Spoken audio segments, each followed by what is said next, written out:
అధికార పక్షాన్ని కేవలం తిడితేనే కానీ నీ పనితనం బయటపడదేమో అనే విధంగా ఆలోచిస్తుండొచ్చు. కానీ అధ్యక్ష, మంచిని మంచి అనాలా, చెడుని చెడే అనాల. వ్యవసాయ శాఖ మంత్రి గారికి నేను ఒక ఫోన్ చేసిన ఆదిలాబాద్ నుండి. మార్కెట్ యార్డ్లో ఉన్న రైతులంతా కూడా మొత్తం తిరుమల రైతులు ఉన్నారు. ఎకరానికి సోయాబీన్ 6 కుంటలు మాత్రమే కొంటున్న ప్రభుత్వం గత 10 సంవత్సరాలు. రైతుకు 10 కుంటలు 12 కుంటలు ఎకరానికి పడ్డది. మేము మిగతా ధాన్యం ఎక్కడ అమ్ముకోవాలా, మిగతా సోయాబీన్ ఎక్కడ అమ్ముకోవాలనంటే గతంలో పెద్దలు తుమ్మల నాగేశ్వరరావు గారికి నాకు పాత పరిచయం ఉన్న కారణంగా నేను చనువు తీసుకొని మార్కెట్ యార్డ్ నుంచి ఒక ఫోన్ చేసిన.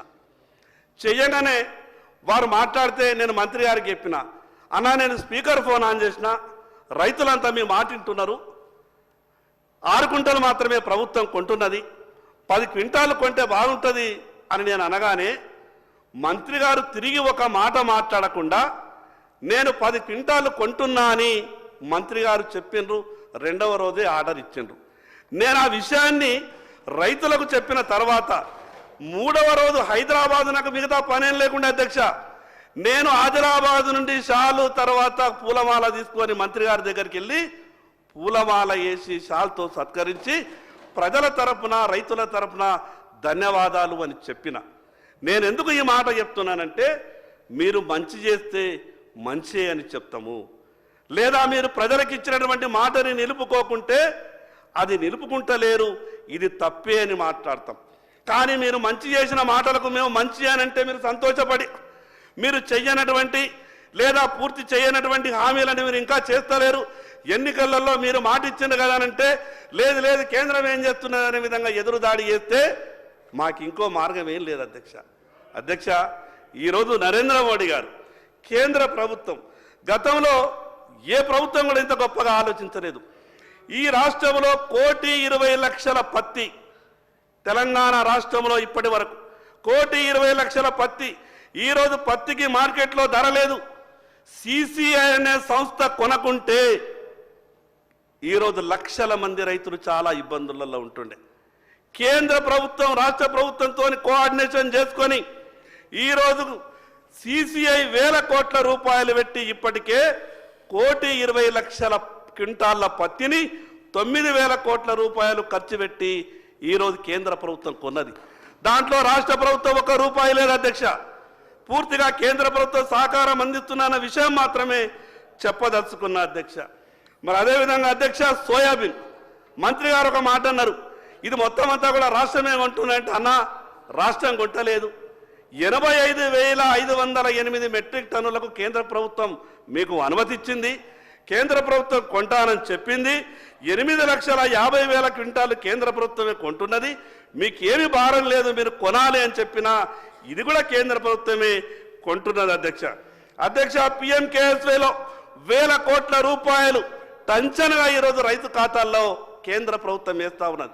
ఈరోజు గ్రామాలలో ఒక చర్చ ఉన్నది, నరేంద్ర మోడీ గారు పైసలు వచ్చినాయి, రాష్ట్ర ప్రభుత్వం తెలంగాణ పైసలు రాలేదంటారు. కేంద్ర ప్రభుత్వం నరేంద్ర మోడీ గారు రైతులకు ఏం చేయకుంటేనే గ్రామాలలో చర్చ ఉంటుంది అధ్యక్ష. ఈరోజు ఏ ఊరికి వెళ్ళినా మాట్లాడుతూ ఉన్నారు, మోడీ గారి పైసలు వచ్చినాయి, మోడీ గారి పైసలు వచ్చినాయి, ఇంకా ఈ గవర్నమెంట్ పైసలు వస్తలేవని రైతులు మాట్లాడుతూ ఉన్నారు. సరే, మీరు గొప్ప ఆలోచనతో ఉన్నారేమో, మీకు ఉన్నటువంటి పరిస్థితి చూస్తేనైతే మొత్తం అంతా కూడా జమ చేసుకొని ఉన్నాం, మేము జనవరిలో వేస్తామనే విధంగా మాట్లాడుతున్నారు. దానికి చాలా సంతోషం అధ్యక్ష. అధ్యక్ష, రైతు భరోసా అంటే ఎకరానికి ఇంత మేము ఇచ్చేసి మా బాధ్యత తీరిపోయిందంటే కాదు అధ్యక్ష. రైతుకు అన్ని రకాలుగా మీరు భరోసా ఇవ్వాల్సినటువంటి అవసరం ఉంది అధ్యక్ష. అధ్యక్ష, రైతు మనందరికీ అన్నం పెడుతున్నాడు, దాన్ని మనం ఎవరు కూడా కాదనం, అందరం ఏకీభవిస్తాం. హోటళ్లకు పోయి టిఫిన్ చేస్తే, ఛాయ్ తాగితే, హోటల్ బిల్లు కట్టిన తర్వాత సర్వ్ చేసేటువంటి సర్వర్కు 100-200 రూపాయలు నాకు తీసుకొచ్చి అన్నం పెట్టినవన్న గొప్ప కృతజ్ఞతతో అక్కడ టిప్పిచ్చే ప్రయత్నం చేస్తాం. కానీ అధ్యక్ష, రైతు పరిస్థితి అంతా ఘోరం ఉన్నదంటే, రైతు తన చేన్లో వండించినటువంటి కూరగాయలని తీసుకొచ్చి మార్కెట్లో కూర్చొని ఎంత కమ్ముతావు కిలో టమాటా అంటే 15 రూపాయలంటే 10 రూపాయలకి ఇస్తావా లేదా అని అంటారు. ఇక్కడనేమో 200 రూపాయల టిఫిన్ చేస్తే 200 రూపాయల టిఫిన్కు బిల్లు కట్టి 100-200 రూపాయలు టిప్ ఇవ్వడానికి మనసొప్పుతుంది. కానీ అక్కడ 15 రూపాయల కిలో టమాటాలు అమ్మితే 10కి ఇస్తే తీసుకుంటా లేకుంటే లేదనే విధంగా ఆ రకమైనటువంటి అవమానాలను రైతు భరిస్తున్నాడు అధ్యక్ష. నేను ఎందుకు ఈ మాట చెప్తున్నానంటే అధ్యక్ష, కళ్ళకు నీళ్ళు వస్తాయి అధ్యక్ష. ఈరోజు ఏ రైతు కూడా సంతోషంగా లేడు అధ్యక్ష. మీరు రైతు బంధించినా రుణమాఫీ చేసినా కేవలం ఎన్నికలప్పుడు రాజకీయ మాటలు మనం మాట్లాడుతున్నాం, కానీ రైతు ఈ రోజు కూడా సంతోషంగా లేడు అధ్యక్ష. అధ్యక్ష, 5 ఎకరాలు ఉన్నటువంటి రైతు తను పండించినటువంటి పంటని కుటుంబం అంతా కూడా కష్టపడ్డ తర్వాత మార్కెట్కి వెళ్ళి అమ్ముకొని సంవత్సరం తర్వాత లెక్క చూస్తే అధ్యక్ష 50,000 రూపాయలు కూడా లాభం వస్తలేదు అధ్యక్ష. భార్యాభర్తలు ఇద్దరు వ్యవసాయం విడిచిపెట్టి హైదరాబాద్ వచ్చి ఎక్కడనో వాచ్మెన్ చేస్తే ఏ ఇంట్లోనో పనిచేస్తే నెలకు 30,000 రూపాయలు సంపాదించే అవకాశం ఉన్నది. కానీ 5 ఎకరాలు ఉన్నటువంటి ఆసామి ఊళ్ళో వ్యవసాయం చేస్తే భార్య భర్త పిల్లలు కూడా అప్పుడప్పుడు బడికి సెలవులు ఉన్నప్పుడు చేనులో పనిచేస్తే సంవత్సరం తర్వాత 50,000 రూపాయలు కూడా మిగులుతలేవు అధ్యక్ష. ఇది రైతుకు ఉన్నటువంటి బాధ అధ్యక్ష. అధ్యక్ష, మన తీరే రైతుకు కూడా కోరికలు ఉంటాయి. నా పిల్లలు కూడా కార్పొరేట్ స్కూళ్ళల్లో చదవాలనుకుంటాడు, నా పిల్లలు కూడా కార్పొరేట్ కాలేజీల్లో చదవాలనుకుంటాడు, నా ఇంట్లో వాళ్ళకు కూడా కార్పొరేట్ ఆసుపత్రులలో వైద్యం చేయించాలనుకుంటాడు. అధ్యక్ష, 50,000 రూపాయలు కూడా పంటకు చివరికి లెక్క చేస్తే మిగులుతలేవు. రైతు కార్పొరేట్ స్కూల్లో కానీ కార్పొరేట్ కాలేజీలో కానీ కార్పొరేట్ హాస్పిటల్లో కానీ వైద్యం చేయించుకునే పరిస్థితి లేదు, చదువు చెప్పించుకునేటటువంటి పరిస్థితి లేదు. అధ్యక్ష, రైతు మనందరికీ అన్నం పెడుతున్నాడు. ముఖ్యమంత్రి గారు సభలో ఉన్నారు, పెద్ద మనసుతో ఈ విషయం మీద ఆలోచించాలన్న ఆలోచనతోనే నేను చెప్తా ఉన్నా. రైతు పిల్లలు ఏ కార్పొరేట్ ఆసుపత్రిలో చదువు చదివినా, ఏ కార్పొరేట్ హాస్పిటల్లో ట్రీట్మెంట్కి వెళ్ళినా 90% సబ్సిడీతో వాళ్లకు ట్రీట్మెంట్ జరగాల, చదువులు చెప్పాలా. ప్రభుత్వం తరపున ఒక మాట వస్తుంది, లేదు ఏ కార్పొరేట్ ఆసుపత్రిలో చదివినా మేము ఫీజు రియంబర్స్మెంట్ ఇస్తున్నాం కదా, ఏ కార్పొరేట్ హాస్పిటల్కి వెళ్ళినా ట్రీట్మెంట్ కొరకు మేము రాజీవ్ ఆరోగ్యశ్రీ ఉన్నది కదా అని ప్రభుత్వం మాట్లాడచ్చు. అధ్యక్ష, నేను ప్రభుత్వానికి మీ ద్వారా ఒక విజ్ఞప్తి చేస్తా ఉన్నా. కార్పొరేట్ హాస్పిటల్లో రైతు బిడ్డలే కావచ్చు, మిగతా వాళ్ళే కావచ్చు, ఈ ఫీజు రియంబర్స్మెంట్ మీద పోయే వాళ్ళని ఎట్లా చూస్తున్నారంటే, ఎందుకు వచ్చినరా మీరు మా కాలేజీకు, మిమ్మల్ని అడ్మిషన్ తీసుకుంటే రూపాయి వచ్చేది లేదు సచ్చేది లేదు, కానీ మీ పేర్ల మీద సీట్లు ఇవ్వబడుతుంది, ప్రభుత్వం ఏమో రూపాయి ఇస్తలేదు, మీరు చదువుకున్నా ఒకటే చదువుకోకున్నా ఒకటే అనే విధంగా అవహేళనగా కార్పొరేట్ స్కూల్స్ ఆ కాలేజీలు మాట్లాడుతున్నాయి అధ్యక్ష. అట్లనే కార్పొరేట్ హాస్పిటల్లో కూడా ఆరోగ్యశ్రీ పేషెంట్లు అంటే నేను ఎందుకు ఇది ఉదాహరణ చెప్తున్నా అధ్యక్ష. రైతు ఆదిలాబాద్ నుంచి హైదరాబాద్కు ట్రీట్మెంట్ కొరకు వచ్చిండు, నిమ్స్కు పోయితే నిమ్స్కు తప్ప ఎల్ఓసి వేరే దిక్కు లేకుండే, వేరే హాస్పిటల్కి వెళ్తే ఆరోగ్యశ్రీ లేదు అని బయటకు వెళ్ళగొట్టారు సార్. రైతు దగ్గర చిల్లి గవ్వ లేక ఉండే ఆరోగ్యశ్రీకి కూడా పాపం కార్పొరేట్ హాస్పిటళ్లలో ఎవరికి కూడా పేషెంట్ ఆరోగ్యశ్రీ అని అంటే అయిపోయా, ఇక ఇది వీళ్ళకు ట్రీట్మెంట్ ఇచ్చి కూడా మనకేమొస్తుంది అనే విధంగా కార్పొరేట్ హాస్పిటల్స్ వ్యవహారం చేస్తున్నాయి. కాబట్టి రైతు ప్రత్యేకంగా ఒక గుర్తింపు ఈ సమాజంలో రైతుకు రావాలి. భరోసా అంటే కేవలం డబ్బు మాత్రమే ఇవ్వడం భరోసా కాదు, రైతు అనంటే ఈ సమాజం గౌరవించేటటువంటి పరిస్థితి రైతుకు రావాలి అధ్యక్ష. ఆ రకమైనటువంటి ఆలోచన వచ్చినప్పుడే అధ్యక్ష రైతు ఏమన్నా బాగుపడే అవకాశం ఉంటుంది అధ్యక్ష. వ్యవసాయం చెయ్యాలంటే ఎంత కష్టం ఉంటుందంటే, నేను వర్షాకాలం నా చేన్లకు మిగతా వాళ్ళ చేన్లలో కూడా పోయిన అధ్యక్ష. నేను గౌరవ ముఖ్యమంత్రి గారికి మొన్న కూడా నేను ఒక విజ్ఞప్తి చేసిన. మన గ్రామీణ ప్రాంతం నుంచి వచ్చినటువంటి వాళ్ళే దాదాపు 95-96% శాసనసభ్యులు ఉన్నారు. సార్, వర్షాకాలం వ్యవసాయం చేయడానికి చేన్లకు పోవాలంటే రోడ్లు ఉండయి సార్, ఎరువులని నెత్తి మీద ఎత్తుకొని పోతే కానీ, ట్రాక్టర్తోని కానీ ఆటోలు కానీ 4 ఎరువుల బస్తాలు వేసుకొని వ్యవసాయం చేయడానికి చేన్లకు తీసుకుపోతామనంటే పోలేనటువంటి పరిస్థితుల్లో ఉంటాయి. కాబట్టి నేను మీ ద్వారా గౌరవ ముఖ్యమంత్రి గారికి విజ్ఞప్తి చేస్తా ఉన్నా, వచ్చేటటువంటి బడ్జెట్లో కానీ వ్యవసాయ పొలాలకు వ్యవసాయ చేన్లకు రోడ్లు అనే విధంగా మీరు ఈ కార్యక్రమాన్ని తీసుకురండి. రైతులంతా కూడా సంతోషపడతారు. వర్షాకాలం వాళ్లకు చేన్లకు పోవాలనంటే విపరీతమైనటువంటి కష్టం ఉంటుంది. ఎంత బురద ఉంటుందంటే ఎడ్లు దిగబడతాయి, బండి దిగబడుతుంది. ఎవరినైనా చేన్లకు పనికి పిలిస్తే కూడా ఎవరు రారు. అందుకు గ్రామానికి పోవడానికి ఎంత ఇంపార్టెంటో రైతులు చేన్లకు పోవడానికి కూడా రోడ్లు అంత ఇంపార్టెంట్. కాబట్టి బడ్జెట్లో వచ్చేసారి సరి అయినటువంటి కేటాయింపులు చేసి మీ 4 సంవత్సరాల ఈ పీరియడ్లో ఈ రాష్ట్రంలో ఉన్నటువంటి రైతులందరికీ చేన్లకు పొలాలకు పోవడానికి రోడ్లేసే విషయంగా మీరు చర్యలు తీసుకోవాలని విజ్ఞప్తి చేస్తున్న అధ్యక్ష. పెద్ద పెద్ద కంపెనీలు ఏ లోన్ తీసుకున్నా కూడా కొలాటరల్ గ్యారంటీ లేకుండా వాళ్ళకు లోన్ ఇస్తారు. వ్యవసాయం చేసుకునే రైతులకు కూడా తన సొంత ఇల్లు కట్టుకోవాలని కోరికుంటుంది. ఈ గడిచిన 10 సంవత్సరాలలో ఏ రైతు ఇల్లు కట్టుకుందామన్నా కూడా ప్రభుత్వం ఇల్లు ఇవ్వలేదు. పోనీ తనకు తానే సొంతం కట్టుకుంటా అంటే బ్యాంకుకు వెళ్తే అధ్యక్ష గ్యారంటీ ఏమి ఇస్తావు అని అంటుండే. రైతు దగ్గర ఏముంటుంది అధ్యక్ష? తను చేసుకుంటున్నటువంటి పొలం ఉంటుంది, చేను ఉంటుంది. కానీ బ్యాంకులు ఏమంటాయి? నీ వ్యవసాయ భూమిని మేము తాకట్టు పెట్టుకొని నీ ఇల్లు కొరకు లోన్ ఇవ్వము అని అంటారు. మరి రైతు ఇల్లు ఎట్లా కట్టుకుంటాడు అధ్యక్ష? మిగతా వాళ్ళకేమో 100,000 కోట్ల రూపాయలు ఎటువంటి గ్యారంటీ లేకుండా బ్యాంకులు లోన్ ఇస్తాయి. ఎందుకు? అది సమాజ హితం కొరకట, ఎంప్లాయ్మెంట్ జనరేట్ కొరకట.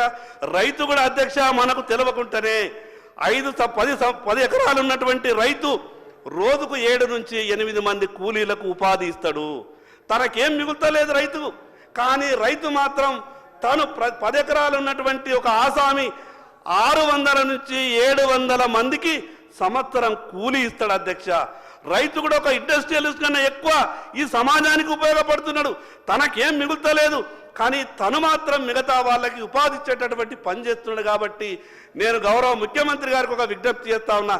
ఈ రాష్ట్రంలో ఏ రైతు అయినా సరే తను 10 లక్షల రూపాయల వరకు ఇల్లు కట్టుకుంటానంటే, ఎందుకంటే ప్రభుత్వం ఇచ్చేటటువంటి ఇళ్లతోని 100% మనం ఇయ్యలేము. అది సాధ్యమయ్యేటటువంటి పని కాదు. కానీ తనిచ్చి తాను రైతు బ్యాంక్ వెళ్ళి నేను ఇల్లు కట్టుకుంటానంటే ఎటువంటి గ్యారంటీ లేకుండా ఇల్లు ఇచ్చే విధంగా బ్యాంకర్లకు తోని ఏదన్నా ఒక సమన్వయం చేసి, అవసరమైతే ఢిల్లీ లెవెల్లో మీరు వెళ్ళినప్పుడన్నా కానీ ఒక రిప్రజెంటేషన్ చేసి ఈ రైతులకి సాయం వచ్చే విధంగా ప్రయత్నం చేయాలని మీ ద్వారా గౌరవ ముఖ్యమంత్రి కోరుతున్నాను అధ్యక్ష. అధ్యక్ష, ఎన్ఆర్ఈజెస్ అని అంటే పెద్దలేమని అనొచ్చు. ఇది మీ కేంద్రమే కదా, అక్కడ ఉన్నటువంటి మీ ప్రభుత్వమే కదా, మీరు తెచ్చుకుంటే అయిపోతుంది అని చెప్పి. శంకర్ గారు ప్లీజ్ సార్, నేను 15 నిమిషాలు ఈ రైతు భరోసాకు రైతు భరోసాకు పరిమితమై మాట్లాడండి. Okay sir. ఎన్ఆర్ఈజెస్ నేను ఎందుకంటే సార్ భరోసా అంటే నేను అనేది ఎకరానికి ఇంత ఇస్తే అయిపోదు. ఈ మిగతా అన్ని కూడా మీరు ఇచ్చేటటువంటి భరోసానే. ఈ ప్రభుత్వానికి చాలా మంచి పేరు వస్తుంది సార్. ఇవి వేస్తే చాలా మంచి పేరు వస్తుంది. ఎన్ఆర్ఈజెస్ అనేది సార్ ఈ వ్యవసాయానికి అనుసంధానం చెయ్యాలి. నేను గతం కూడా కేంద్ర వ్యవసాయ శాఖ మంత్రి గారికి నేను ఒక రిప్రజెంటేషన్ ఇచ్చినాం. వాళ్ళు ఏమన్నారు అని అంటే, మీ రాష్ట్ర ప్రభుత్వాన్ని ఒక ఆలోచన చెయ్యమని చెప్పండి, మేము త్వరలోనే దీనికి సంబంధించినటువంటి అధికారాలన్నీ కూడా రాష్ట్ర ప్రభుత్వానికి ఇస్తున్నాం. వ్యవసాయానికి ఏ రకంగా అనుసంధానం చేస్తే బాగుంటుందో, రైతుకు ఏ రకంగా మద్దతు కాగలుగుతుందో దానికి ఒక మీటింగ్ ఏర్పాటు చేసి ఈ రాష్ట్ర ప్రభుత్వ సలహాలు సూచనలు పంపితే మేము ఆలోచిస్తామని చెప్పారు. కాబట్టి ఈ ఎన్ఆర్ఈజెస్ కూడా వ్యవసాయానికి అనుసంధానం చేసే విధంగా ప్రభుత్వం చర్యలు తీసుకోవాలని మీ ద్వారా విజ్ఞప్తి చేస్తున్నా అధ్యక్ష. ఇంకొక విషయం, ఇది చాలా ఇంపార్టెంట్ విషయం. గౌరవ ముఖ్యమంత్రి గారు ఈ మాటని వినాలని మీ ద్వారా విజ్ఞప్తి చేస్తా ఉన్నా. ఈరోజు వ్యవసాయ అనుబంధ పరిశ్రమలు రావాల్సినటువంటి అవసరం ఉంది. ఎందుకు అనంటే, రైతు మిర్చిని అమ్మితే 60 రూపాయలు కిలో వస్తే అదే కారం పొడి వేసి అమ్మితే 110 రూపాయల కిలో వస్తూ ఉన్నది. మిర్చిని డైరెక్ట్గా రైతు అమ్మితే 60 రూపాయలే, దాని కారం పొడి వేసి అమ్మితే 110 రూపాయలు, అంటే కిలోకు 50 రూపాయల తేడా వస్తున్నది. అందుకే నేనేమంటున్నానంటే వ్యవసాయ అనుబంధ పరిశ్రమలు గ్రామాలలో రావాలా అధ్యక్ష. ఇలా కేంద్ర ప్రభుత్వం ఒక గొప్ప ఆలోచన చేస్తుంది.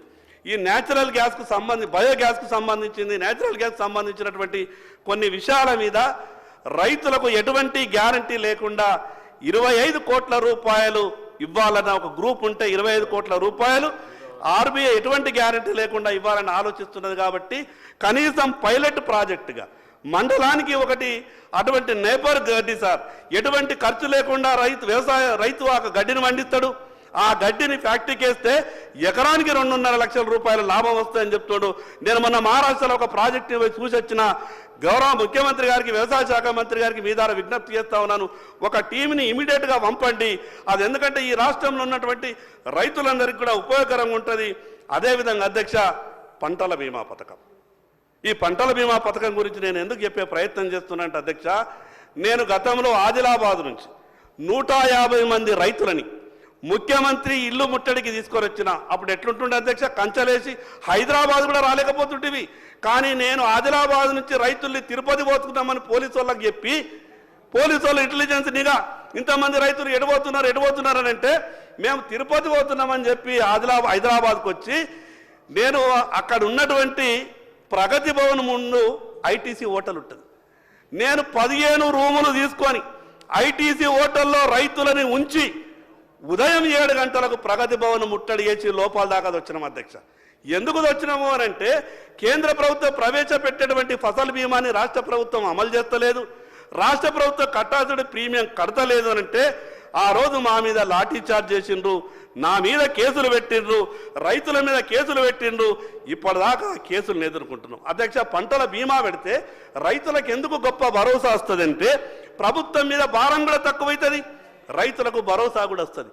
గొప్పగా చెప్పారు. నేను చాలా సంతోషపడ్డా. గౌరవ ముఖ్యమంత్రి గారు ఒక మాట అన్నారు, ఆంధ్రప్రదేశ్ రాష్ట్రంలో రైతుల బీమాకు సంబంధించినటువంటి ఆ ప్రీమియంని రాష్ట్ర ప్రభుత్వమే కడుతున్నది, ఈ తెలంగాణ రాష్ట్రంలో కూడా కడతాము అని అంటే నేను చాలా సంతోషపడ్డా.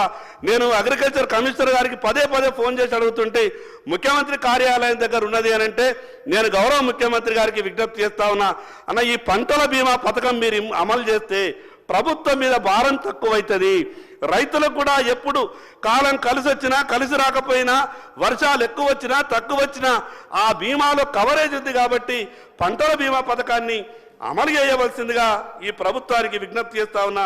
మరి అదేవిధంగా అధ్యక్ష, విత్తనాల చట్టం రైతుకు చాలా మోసం జరుగుతుంది అధ్యక్ష. ఎప్పుడో తాత తరుణం నాటి ఆ విత్తనాల చట్టం ఉన్నది, ఆ చట్టాన్ని మార్చాలి అధ్యక్ష. విత్తనాలలో రైతులు మోసపోతే ఆ రైతు సంవత్సరం అంతా కూడా కోలుకోలేడు అధ్యక్ష. ఎందుకంటే దానికి ఒక టైం ఉంటుంది. ఆ టైంలో మొలకెత్తకుంటే తిరిగి మళ్ళీ విత్తనాలు తీసి మొలకెత్తినా కూడా వచ్చి మళ్ళీ ఒక నెల 15 రోజులు గ్యాప్ అయిపోతుంది. సరి అయిన రీతిలో పంట దిగుబడి రాదు. విత్తన సమయంలోనే రైతు మోసపోతున్నాడు.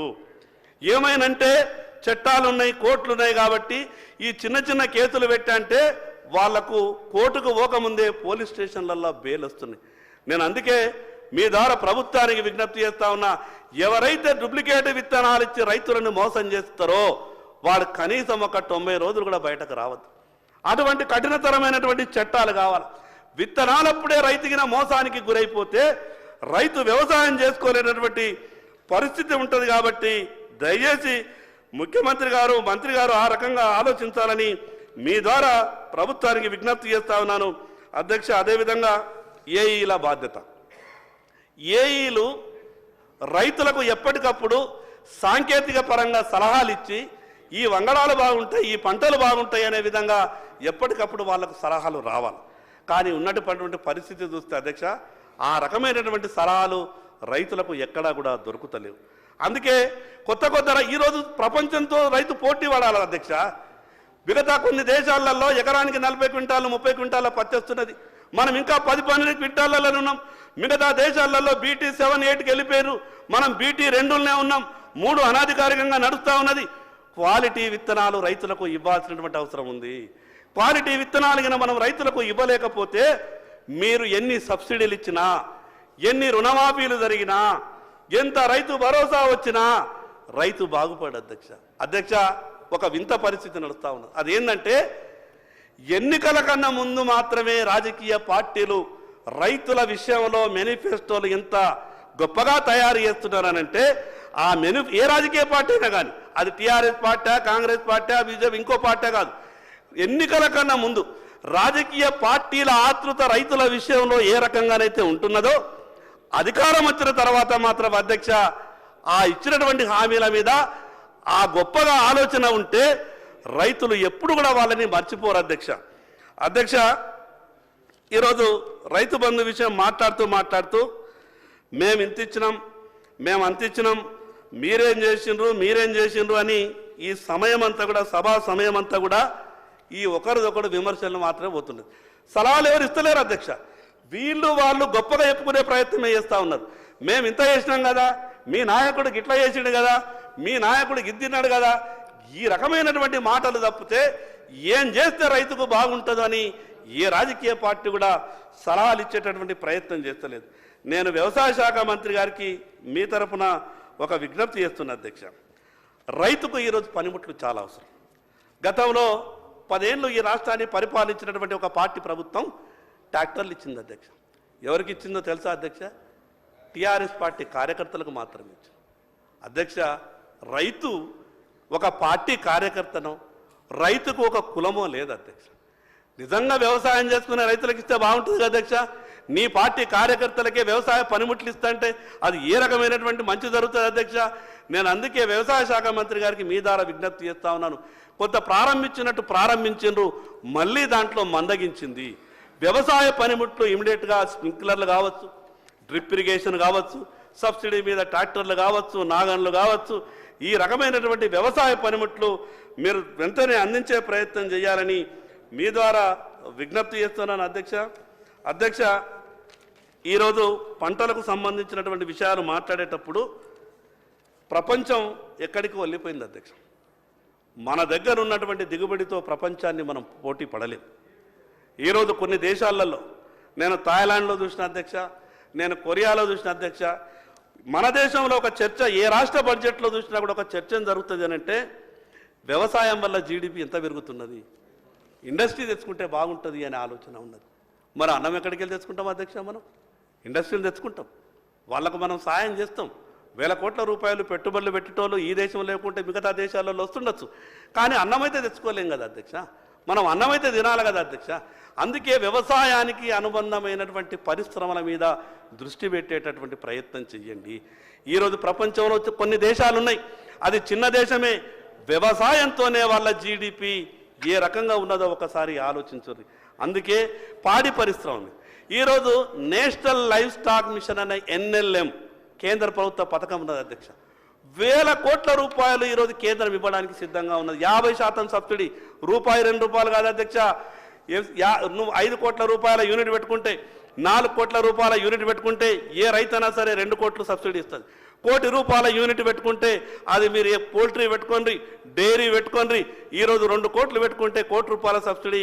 ఈరోజు 50 కోట్లు పెట్టిన ₹50 లక్షల సబ్సిడీ, 50% సబ్సిడీ ఈరోజు కేంద్ర ప్రభుత్వం ఇస్తున్నది. గతంలో ఉన్నటువంటి ప్రభుత్వ పథకాన్ని అమలు చేయలేదు. కానీ దురదృష్టం ఏంటంటే అధ్యక్ష, కేంద్ర పథకం అనే అంటే గతంలో ఎక్కడ భారతీయ జనతా పార్టీకి పేరు వస్తుందో, ఎక్కడ నరేంద్ర మోడీ చెప్పడం జరుగుతుందని ఏ పథకాన్ని రానిచ్చేటటువంటి ప్రయత్నం ఆపుతుండే, ఏ పథకాన్ని రానియలేదు అధ్యక్ష. నేను అందుకే మీ ద్వారా ఈ ప్రభుత్వానికి విజ్ఞప్తి చేస్తా ఉన్నాను. మొదటి సభలో గౌరవ ముఖ్యమంత్రి గారు బాగా గొప్పగా ఒక మాట మాట్లాడింది. మాకు భేషజాలు లేవు, కేంద్రంలో ఉన్నటువంటి భారతీయ జనతా పార్టీ ప్రభుత్వమైనా ఈ రాష్ట్ర ముఖ్యమంత్రిగా కేంద్రం ఇచ్చేటటువంటి ప్రతి రూపాయిని తీసుకొచ్చి ఈ రాష్ట్రానికి ఉపయోగపడే విధంగా నేను ప్రయత్నం చేస్తానన్నారు. చాలా సంతోషం అధ్యక్ష. కేంద్రం ఎందుకంటే నరేంద్ర మోడీ గారి ఆలోచన కూడా చాలా గొప్ప ఆలోచనలు అధ్యక్ష. ఎక్కడ కూడా వారు ఇక్కడ ఉన్నటువంటి మంత్రులు చాలామంది మధ్యన సంవత్సర కాలంలో ఢిల్లీకి వెళ్ళి వచ్చిండ్రు. ఎక్కడ ఏ కేంద్ర మంత్రి దగ్గరికి వెళ్ళినా వారి నోటి నుంచి మొదలుగా ఏ మాట వస్తున్నదో తెలుసా? మాకు ప్రధానమంత్రి గారు ఒక మాట చెప్పిండ్రు, ఏ రాష్ట్రంలో ఏ ప్రభుత్వం ఉన్నా కూడా సంబంధం లేదు, మీ రాష్ట్రానికి కావలసినటువంటి అన్ని విషయాల్లో పూర్తిగా సహకరిస్తామని ప్రతి కేంద్ర మంత్రి ఈ రాష్ట్రం నుంచి వెళ్ళేటటువంటి మంత్రులకు చెప్తున్నారు అధ్యక్ష. అంతకన్నా ఎక్కువ ఉదారత, అంతకన్నా గొప్ప మనసు ఇంకేం కావాలి అధ్యక్ష? అందుకే నేను ప్రభుత్వానికి మీ ద్వారా ప్రభుత్వానికి ఒక విజ్ఞప్తి చేస్తా ఉన్నా అధ్యక్ష. రాజకీయాలు చేసేటప్పుడు రాజకీయ విమర్శలు చేసుకుందాం, ఎన్నికల. కానీ ఇంకో దురదృష్టం ఏంటంటే అధ్యక్ష, నాకు ఒకటి అర్థమైతలేదు, కొత్తగా వచ్చిన సభ్యుని నేను రెగ్యులర్గా ఎమ్మెల్యే కాకన్నా ముందే నేను కొన్ని కలలు కానీ అధ్యక్ష. ఈ ఉమ్మడి ఆంధ్రప్రదేశ్ సభలో ధర్మాన ప్రసాదరావు గారు మాట్లాడినటువంటి స్పీచ్ని, తుమ్మల నాగేశ్వరరావు గారు మాట్లాడినటువంటి మాటల్ని, నోముల నరసింహయ్య గారు మాట్లాడినటువంటి మాటలని, విద్యాసాగర్ రావు గారు మాట్లాడినటువంటి మాటలని, పయ్యావుల కేశవ్ గారు మాట్లాడినటువంటి మాటలని నేను బాగా ఇదే ప్రయత్నం చేస్తుంటే, నేను ఎందుకు 20 సంవత్సరాల క్రితమే 15 ఏళ్ల క్రితమే ఈ మాటలు బాగా స్పీచ్లో ఉంటుండే. నేను యూట్యూబ్లో ఈ మాటలు పెట్టుకొని వింటున్నప్పుడు నా మిత్రులు అంటుండే, నువ్వు ఎందుకు వీళ్ళ అన్ని స్పీచ్లు గంటలు గంటలు వింటున్నావు అని అంటే నేను వాళ్ళతో ఒక మాట అంటుంటే, రేపు నేను అసెంబ్లీకి వెళ్ళాలా, అసెంబ్లీకి వెళ్ళిన తర్వాత ఈ రాష్ట్రంలో ఉన్నటువంటి సమస్యలన్నీ వాళ్ళు మాట్లాడినట్టే నేను కూడా మాట్లాడాలని కోరిక, బలమైనటువంటి కోరిక ఉన్న కారణంగా నేను అవన్నీ స్పీచ్లు అంటుండే. నిన్న అధ్యక్ష ఒక విషయం మీద నాకు అవకాశం ఇస్తారని నేను బాగా ప్రిపేర్ అయ్యి వచ్చిన. నిన్న వీళ్ళ గొడవ వాళ్ళ గొడవ చూస్తే 3:30 గంటలు పోయింది. మేమేమో కొత్తగా వచ్చిన వాళ్ళం ప్రిపేర్ అయ్యి రాత్రి 2 గంటలకు 3 గంటలకు లేచి చదువుకుంటున్నాం. ఏమేమున్నది ఎట్లెట్లున్నది కొంచెం మాట్లాడదామని. మీకు నా విజ్ఞప్తి ఏంటంటే అధ్యక్ష, కొత్త సభ్యునికి ఏదైనా అవకాశం ఉన్నప్పుడు కొంత మీరు నేరుగా వారించి వాళ్ళని కంట్రోల్ చేసి అవకాశం ఇచ్చే విధంగా ప్రయత్నం చేయాలని మీ ద్వారా విజ్ఞప్తి చేస్తాను అధ్యక్ష. అధ్యక్ష, రైతుకు ఒక ప్రత్యేకమైనటువంటి గుర్తింపు రావాల్సినటువంటి అవసరం ఉంది. మీరు అనొచ్చు ప్రత్యేకమైనటువంటి గుర్తింపు ఇచ్చినాం కదా ఇంకేం కావాలని. అధ్యక్ష, ఈ రాష్ట్రంలో అతి తొందరగా నమ్మేది రైతు మాత్రమే.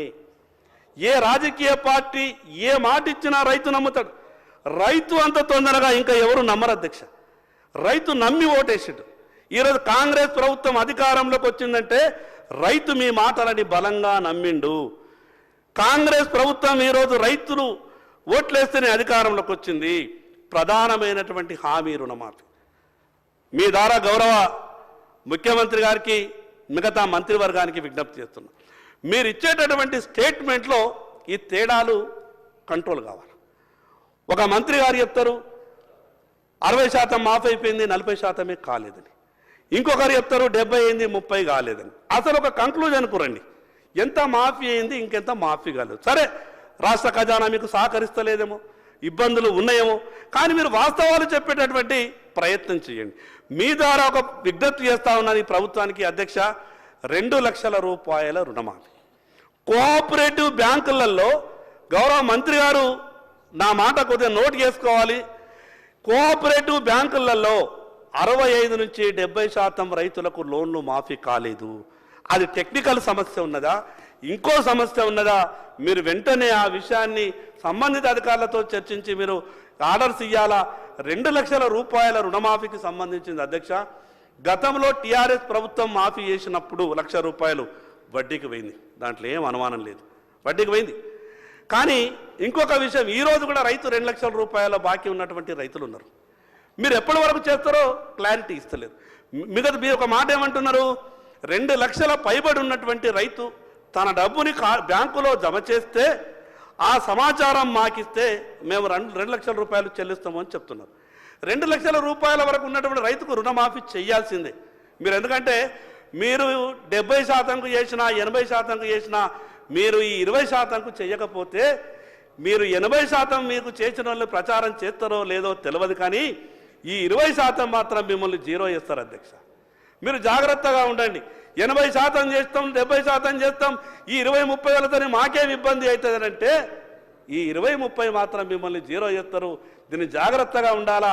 2 లక్షల రూపాయల రుణమాఫీని ప్రభుత్వం ఎప్పటి వరకు చేస్తుందో క్లారిటీగా చెప్పండి. ఆర్థిక పరిస్థితి మీకు సహకరిస్తలేకపోవచ్చు, వాస్తవాలు చెప్పండి.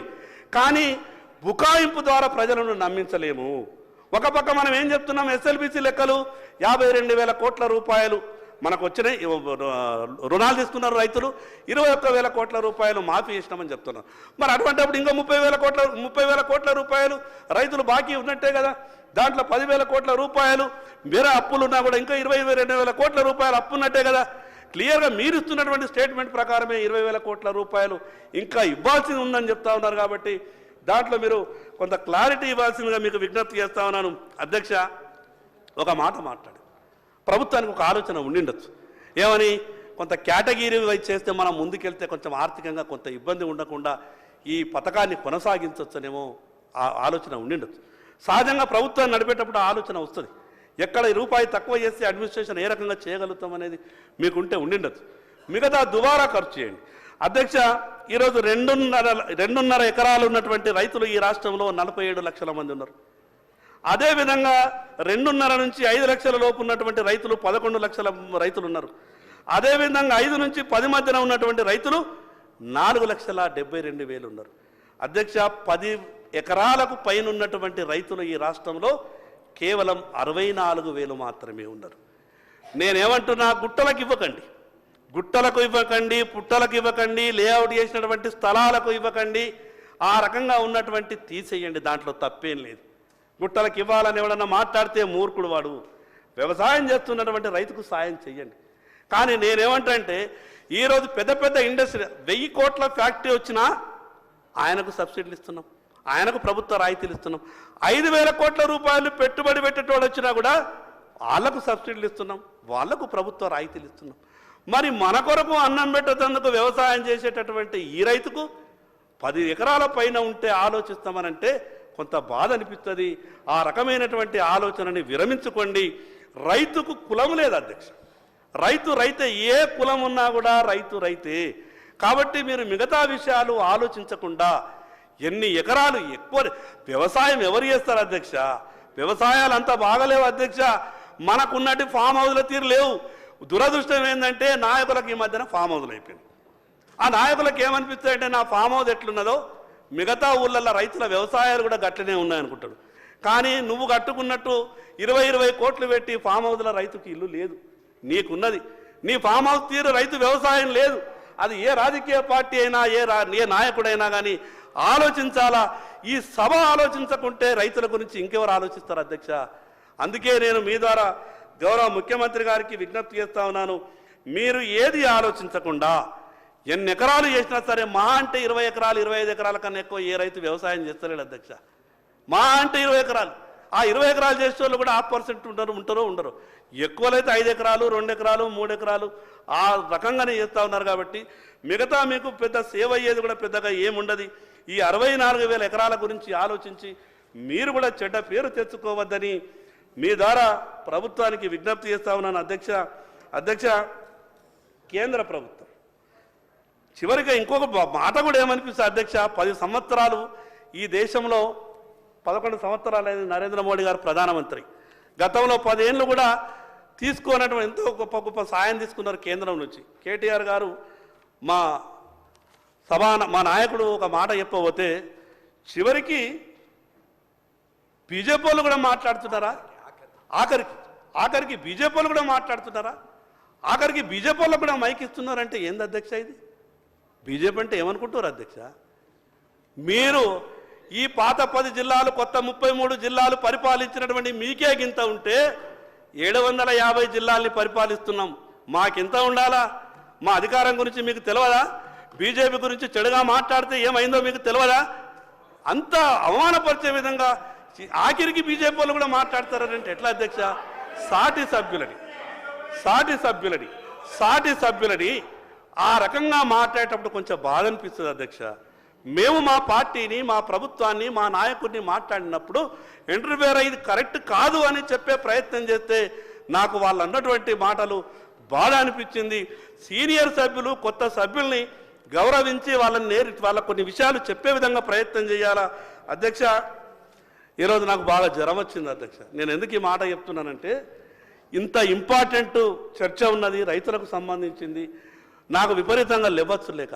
కానీ ఇటువంటి అవకాశం రాదు. రైతులకు సంబంధించిన సమస్య కాబట్టి, రైతుల బాధలు నాకు కూడా ప్రాక్టికల్గా కొంత తెలుసు కాబట్టి ఈ మాటలు చెప్పాలన్నటువంటి ఆలోచనతోనే సభకు వచ్చి ఇవన్నీ విషయాలు చెప్పే విధంగా ప్రయత్నం చేస్తున్నాం అధ్యక్ష. వ్యవసాయ శాఖ మంత్రి గారికి మీ ద్వారా ఒక విజ్ఞప్తి చేస్తూ ఉన్నాను. మీరు వ్యవసాయంలో మీకు చాలా అనుభవం ఉన్నది. మీకు ఉన్నటువంటి అనుభవం నాకు తెలిసినంత ఈ క్యాబినెట్లను మీరు సీనియర్ అని అనుకుంటా బహుశా. ఎందుకంటే మీరంటే గౌరవ ముఖ్యమంత్రి గారికి కూడా చాలా మర్యాద.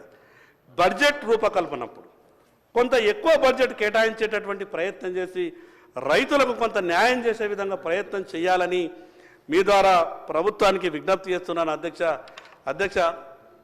ఒకటే నిమిషం అధ్యక్ష, ఎక్కువసేపు లేవు. ఒకటే నిమిషం ఎందుకు చెప్పాలనిపిస్తుంది అధ్యక్ష. ముఖ్యమంత్రి గారు సభలో ఉన్నారు.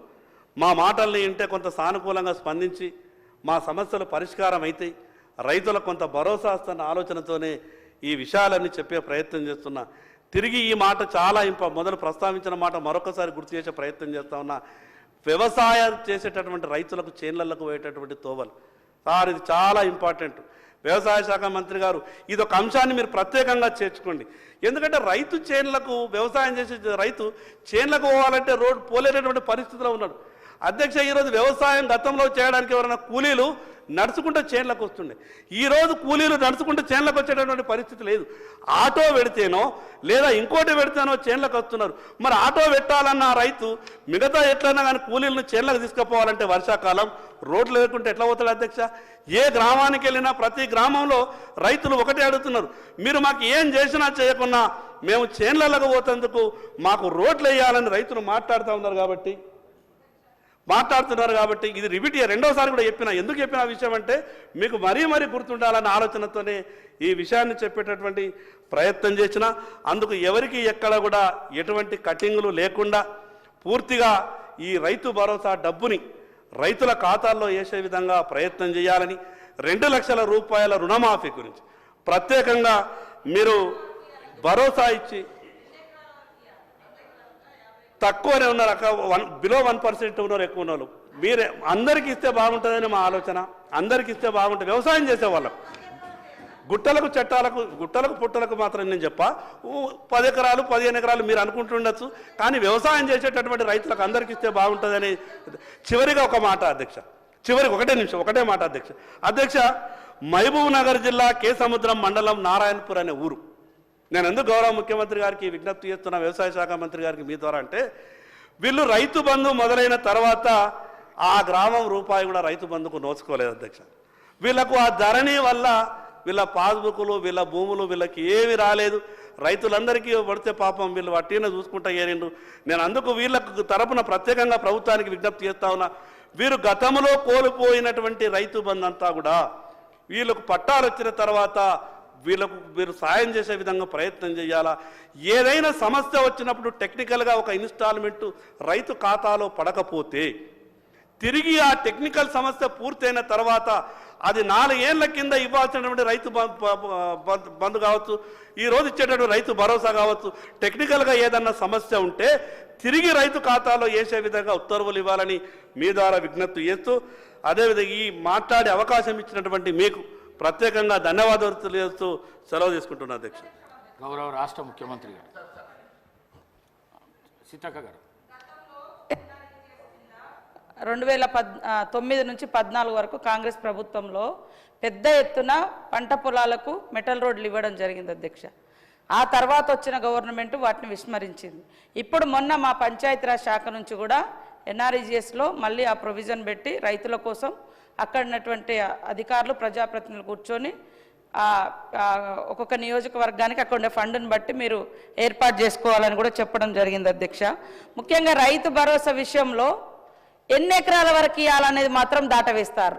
ఆయనేమో అందరికి ఇచ్చేయండి ఓకే, కానీ ఎన్ని ఎకరాల వరకు? 100 ఎకరాలు ఉంటే 100 ఎకరాలకు ఇద్దామా, 50 ఎకరాలకు ఇద్దామా, 200 ఎకరాలు ఉంటే 200 ఎకరాలకు ఇద్దామా, ఎట్లా ఇద్దామా గది స్పష్టం చేయాలని మేము కోరుతాను అధ్యక్ష. గౌరవ ముఖ్యమంత్రి గారు.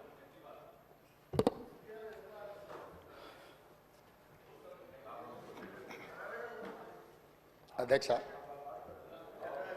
గౌరవ వ్యవసాయ శాఖ మంత్రి గారు రైతు భరోసా మీద just I wanted to give clarification. I'm not giving reply. Just some of members they have raised some doubts. I wanted to clarify that's అధ్యక్ష. వ్యవసాయ శాఖ మంత్రి గారు